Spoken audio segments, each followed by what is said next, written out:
basketball. You betcha I'm back. It's the Daily Trainer, and I'm ready to give you what you need, guaranteed to succeed in the game that you love to play each and every day. Hey, I'm in the gym again with my man Spence, and Spence is getting them up, but a little bit differently here, as you can hear me talking to him a little bit. I'm basically instructing him to just be able to use his body to create some space to get his shot up. And he's just such a pure shooter. It's almost hard to not tell him to do different things because he shoots it so well. But I just know he's going to run into bigger, taller, quicker, and faster competition. And that three is just not going to be enough to get him going. So he's got to have other things. He's got to be able to hit before the three. And he's also got to be able to hit with his body before he decides to get the shot up. So it's just a lot of different things that he has to consider because of his height. Now right here, we're just continuously working the same motion over and over and over and over again, because he's worked out with me so long now that he knows how to work hard. He knows what drills to do. And it's not so much now we got to drill out everything and have him go full speed for an hour. It's more just figuring out, how do we perfect what he can do well already? And then what does he do in the game, or what does he try, and what's not working? Okay, so like he's told me before that he'll make contact but there's no space, or he'll make contact and somehow they get a tip where they block it. So now it's just more about figuring out, okay, how do we get you to understand when to shoot that basketball over the person, or when to make that contact? That's what I'm doing here. And I like when he asks questions or he kind of looks confused, because even though he's been working with me for so long, he still has a lot that he wants to learn, and he has a lot that he asks about. So being a continuous learner in this game further lets me know, right, that you're trying to be better and you're going to be good because of it. And so that's one great quality that he has. Again, here we're just doing the pullback, we're looking to shoot. Now, we're going to go on the other side. And with the other side, you have to understand there's certain moves that you can't do like you do them on one side of the floor. So now you have to figure out what that other counter is, because if the scout is to force you to your weak hand and on the weak side of the floor, you have to have a different option in scoring. And if you don't, then you better have a good option to pass to. And so that's the key thing that no one really thinks about, is there's so many people that do one-dimensional things on this one side of the floor, and they're very successful at it. But then when they get to that other side, it gets tricky. So still want to focus on contact, still want to focus on, am I getting the shot up over the hand of the defender, since a lot of people will be chasing me. And then what we worked on is, how can I get clear vision of the rim?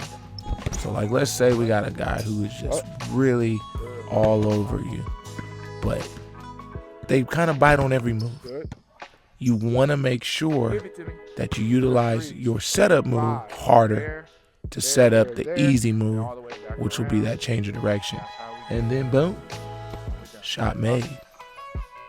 My man Spencer's getting ready to shoot 5 threes at each spot, but the goal here is he has to hit 4 out of 5. And so with that, it takes a lot of concentration. And I wish it was easier to do, but it definitely is not something that most players who don't get in the gym as frequently as he does can do. So I try to challenge him in different ways to where shooting doesn't get boring or the drills don't get repetitive. So yeah, we're shooting stationary threes. There's nothing special about that, especially because he makes so many. But what makes the drill interesting now, it makes him more I guess you could say it's like game nerves or makes him lock in more, is putting something up to where he has to compete almost against himself. And he's a person who wants to achieve perfection. And so in this drill, he's probably thinking 5 of 5. So 4 of 5 he's not satisfied with. But it's okay, because he did struggle a little bit in this drill, which I do like to see, but he recovered nicely.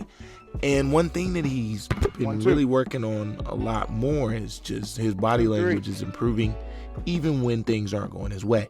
So that is really all I've been wanting him to work on, so that he can continue to have confidence in his shooting even when he's not shooting well.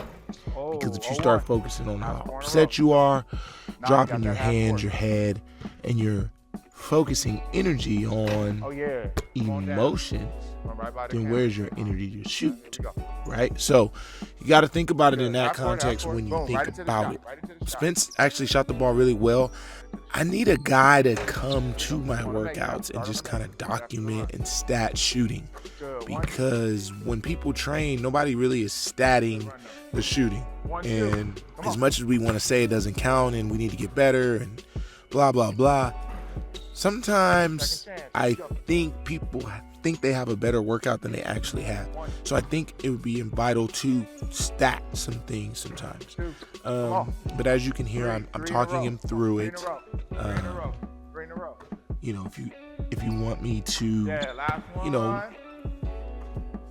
mute it anytime to where you want to hear me talk while I'm doing my workout sessions, just let me know in the comments. I mean, I'm not saying anything that I'm not saying to you here, but it's just sometimes you got to hear how positively I'm speaking to him to get him to believe in himself. And I think that's the biggest thing, is the belief in yourself. Even though somebody else believes in you, you have to believe in yourself. And Spencer does. He does a really good job.